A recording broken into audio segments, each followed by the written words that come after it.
Some problems aren't loud or dramatic. They don't make a big scene. Instead, they just quietly and persistently take over your entire day. When your digestion is all over the place, your world starts to shrink, right? You're always doing that mental map of where the nearest bathroom is. You plan your drives differently. That constant what if makes even the simplest things feel, well, a lot smaller and more stressful than they should. And this is the part that really gets to you. Meals are supposed to be about nourishment, about enjoyment, but they turn into this source of anxiety. You start second-guessing every little thing you eat. And that feeling of not being able to trust your own body, it is just exhausting. So naturally, you start trying things. A lot of people get on this familiar merry-go-round. You try medicines when it gets really bad. You try supplements that seem to work one day but not the next. Maybe you try yet another restrictive diet. You might get a little relief here and there, but the cycle, it just keeps going. And this brings up such a critical question. When a problem keeps coming back, no matter what you throw at it, you have to wonder, are we missing something?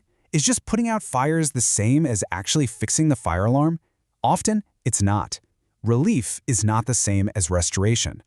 Okay, so if we're looking for a different answer, it helps to look through a totally different lens. So let's explore the framework of traditional Chinese medicine, or a TCM, and a specific pattern it talks about called Spleen Qi deficiency.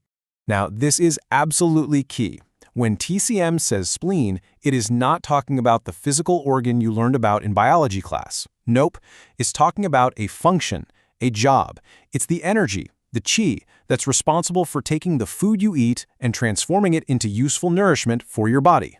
So when that transforming job gets weak, you start to see a very specific cluster of signs.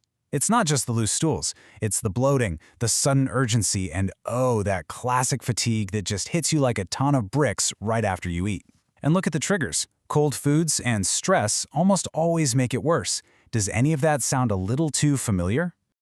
So, let's think about this logically. If the digestive system is already overworked and struggling, does it really make sense to just keep giving it more stuff to process? This question leads us to a completely different idea, an approach that is 100% external. And this slide lays it out perfectly. The path we usually take involves swallowing things, pills, teas, you name it. We're adding more work for a system that's already begging for a break. The external pouch method, it just sidesteps that whole problem. The support comes from the outside, so it asks for nothing from your gut. And the way you use it is incredibly simple. The Herbal pouch goes right over your navel. In TCM, this spot is a really important acupuncture point called Shen Kui. It's considered a kind of gateway to the body's core energy systems. The whole process is designed to be, well, a non-process. You just place the pouch, wrap a soft, comfy belt around to hold it there, and then you just go on with your life. It's made to just fit right into your normal routine without any fuss. The idea here is steady, continuous support, so each pouch is worn for 72 hours. That's 3 full days. A complete cycle uses 3 of these pouches, one right after the other, Which means one full treatment cycle is 9 days long. It's a simple, quiet rhythm that's just working in the background. This whole approach is really built on a different philosophy. It's not about some big, dramatic, overnight fix. The entire method is grounded in the idea of gentle, steady, and disciplined support over time. Okay, this is a really important heads up. The explanation for how this is thought to work stays completely within that traditional framework. We're talking about the energetic properties of the herbs, their qi, interacting with the navel and the body's energy pathways. We are deliberately not making any modern scientific claims about things being absorbed through the skin. So who is this really for? Well, it's considered the best fit for those specific patterns we talked about, when your symptoms get noticeably worse with cold or stress. It's also really relevant for that digestive weakness that can sometimes stick around after a round of antibiotics, or really for any gut issue that just feels a little better with some warmth, like from a heating pad.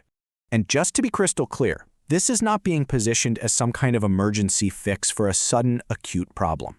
Think of it as a gentle, pattern-based method meant to support and encourage your body's digestive function over time, helping it find its way back to a more stable place. When you put all this together, it really offers a new place to start. For anyone who feels like they've just been stuck on that cycle of temporary fixes, this is a chance to think about a totally different path. And maybe that's the real beauty of it. The appeal isn't another promise of an urgent fix. It's a shift in perspective. It's moving away from just trying to silence a symptom and moving toward providing steady, thoughtful care that gives the system a chance to restore itself. So it all comes down to this one simple question. For a gut that's already struggling, that's tired of being challenged with more things to break down, could an approach that asks nothing more from it internally, a gentle, non-pill external option, be a truly meaningful place to finally begin?